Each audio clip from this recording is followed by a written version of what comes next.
বাড়ির আঙিনায়, বারান্দায় অথবা ছাদে শোভা বাড়াতে যে গাছের নামটি মনে আসে সেটি হলো বাগানবিলাস।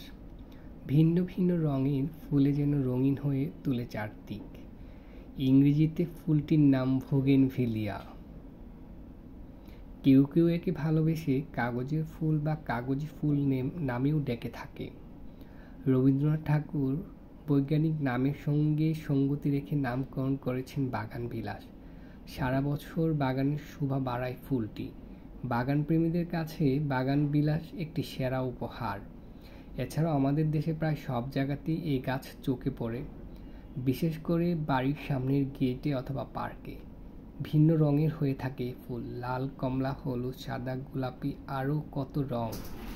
তবে অনেকেই অভিযোগ করে থাকেন যে তাদের বোগেনভিলিয়া গাছে ফুল আসে না, পাতায় ভরে যাচ্ছে গাছ, ভালো গ্রোথ থাকলেও ফুলের অভাব।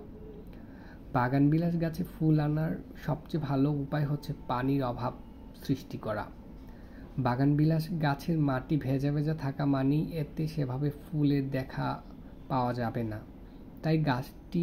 তাই গাছের মাটি পুরো শুকিয়ে পাতা ঝিমিয়ে পড়া অবধি অপেক্ষা করতে হবে এবং তারপর যে পানি দিবেন সেটাও খুব সামান্য হতে হবে, মানে যতটুকু পানি দিতে হবে গাছটা যেন বেঁচে থাকে তার প্রয়োজন।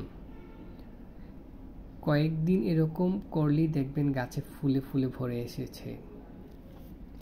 গাছে পর্যাপ্ত রোদ, আলো, বাতাস পেতে হবে, কারণ এই গাছ রোদ পছন্দ করে। গাছটি সরাসরি রোদে রাখতে হবে দিনে অন্তত 4 থেকে 5 ঘন্টা। গাছে যত রোদ বেশি পাবে তত বেশি ফুল ফুটবে, কারণ এই গাছে খুব বেশি এনার্জির প্রয়োজন হয়।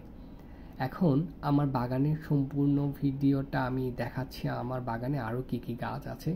এটা হচ্ছে আঙুর গাছ। আঙুর গাছে এবছর আমি প্রথম ফলন পেয়েছি 5-7 মাস আগে। 4টা বপন করেছিলাম। এই যে আঙুরের ফল আপনারা দেখতে পাচ্ছেন এখানে, এটা হচ্ছে আঙুরের ফল। আসলে নিজ বাগানে যখন এসব ফলগুলা দেখতে পাই, যেগুলো আমি বাড়িতে লাগিয়েছি, নিজের কাছে খুব ভালো লাগে। এখানে হচ্ছে কাটা মুকুট, আলতা। কাটা মুকুট একসময় খুব প্রাচুর্য ছিল, অনেক ভ্যারাইটি ছিল আমার কাছে। এখন বাড়িতে যেতে পারছি না, তাই আমি ওরকম যত্ন নিতে পারছি না। তবে যেগুলো এখনও টিকে আছে আলহামদুলিল্লাহ, যেহেতু আমি নিজে যত্ন নিতে পারি না তাই এগুলোর উপরে ভরসা। এটা হচ্ছে জবা। জবাও যথেষ্ট ভালো লাগে আমার। কয়েক প্রজাতির জবা আছে আমার বাগানে। এটার রং বৈচিত্র্য কিন্তু অসাধারণ। আসলে কমন জিনিসগুলো আমার ভালো লাগে না, কিছুটা ব্যতিক্রমধর্মী গাছগুলোই ভালো লাগে। এটা হচ্ছে আমার বাগানে শাপলা পদ্মের সাইড। এখানেও কাটা মুকুট আছে ভিন্ন গোত্রের।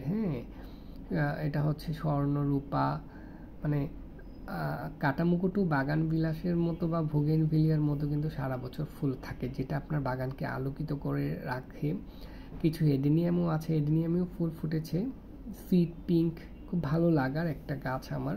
মানে কাটা মুকুটের প্রতি অন্যরকম একটা মায়া আছে। হচ্ছে গাছ অনেক হার্ডি এবং সারা বছর ফুল থাকে, যা বাগানকে আলোকিত করে রাখে। গাছগুলো রিপোর্টিং করা দরকার, সময় পাচ্ছি না, তাই ওভাবে রিপোর্টিং করার সুযোগ পাচ্ছি না। এটা হচ্ছে অ্যাডেনিয়াম বা মরু গোলাপ বলে, ন্যাচারাল বনসাইও বলে। যখন ফুলে ফুলে গাছগুলো ভরে যায় তখন কিন্তু অন্যরকম একটা প্রশান্তি কাজ করে। আপনার বাগানে আপনি ফুল গাছ লাগান, খুব ভালো লাগবে, আপনার খুব আনন্দ পাবেন।